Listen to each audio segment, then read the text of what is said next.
Somewhere, along the roads we travel every day, by the sights we know to be familiar, a rich history has been lost. It's embedded into the walls and behind the windows of older homes, buried in the grounds we walk, and surrounded by modern society. It could be a house in your neighborhood, a place you walk by every day, or even the name of your town. It's a history filled with rebellion, treason, conflicts of morals, issues of war, and a history that can be one of the most notable battlegrounds of right and wrong. It's not always marked by a historical marker or told about in a travel brochure.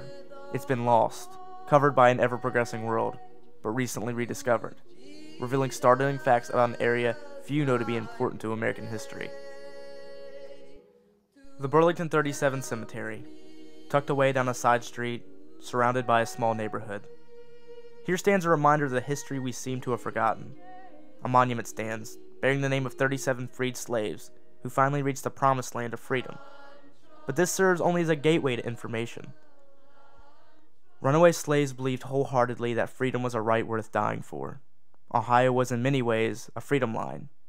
Bordering Virginia, a slave state at the time, slaves who could trek across the Ohio River would reach safer grounds, and with the aid of abolitionists, would eventually know freedom. The journey was in no way easy. They knew with every step they either drew closer to freedom, or death if they were caught. Subtle clues were left that would keep the followers of the Underground Railroad on track. These usually were specially marked quilts, lighting arrangements in windows, curtain patterns, among many other clues. Homes that were part of the Underground Railroad had to stand out enough to be noticed by runaways, but secretive enough not to get caught by the authorities. Even in free states, harboring runaway slaves was a very serious crime. Even with this threat, prominent members of society would also be members of the Underground Railroad. These members include John Campbell, the founder of Ironton, as well as James Buffington, a wealthy businessman who once owned much of the land we live on today. We can't go back in time and view the trials and hardships these individuals had to go through. Our only evidence is the scantily kept records and accounts of events that transpired in the area. Some may be word of mouth, others, a small history written in an unknown book. But history can be discovered at any moment. Dana Edwards, a local resident, found this to be true after moving into his home in 2006. We are standing in my home. My name is Dana Edwards, my wife is Donna, and this is the former James Buffington Martin home located south of Proctorville in the Buffington estate, which was founded around 1833. James Buffington, son of the founding trustees of Guyandotte, bought this land for $100. Initially, slaves were brought with him to help him construct his home, but after his wife became sympathetic towards individuals suffering in slavery, he released them all, giving them the opportunity to stay if they wanted. Around the same period, they began harboring runaways and aiding them in their travels to the north.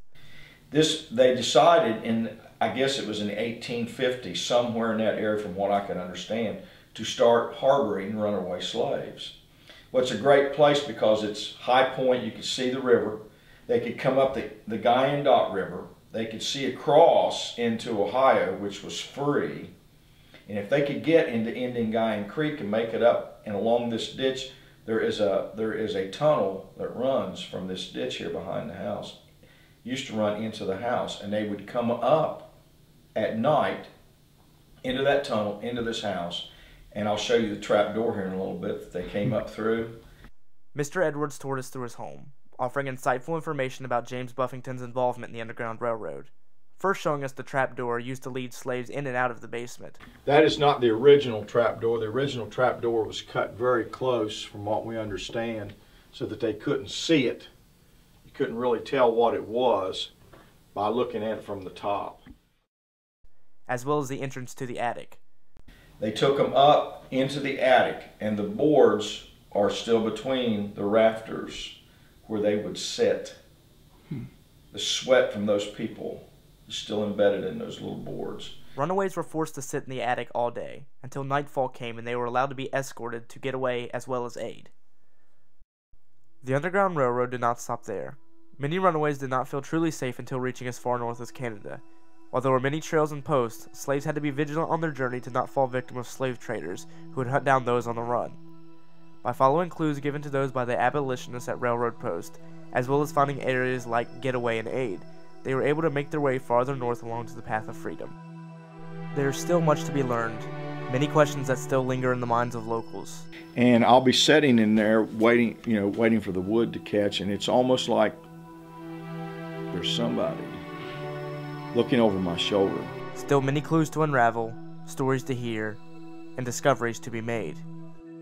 And we started with this, and we remodeled, and we removed the mantle, the cast iron mantle, and we found old pictures that had slid down behind the mantle.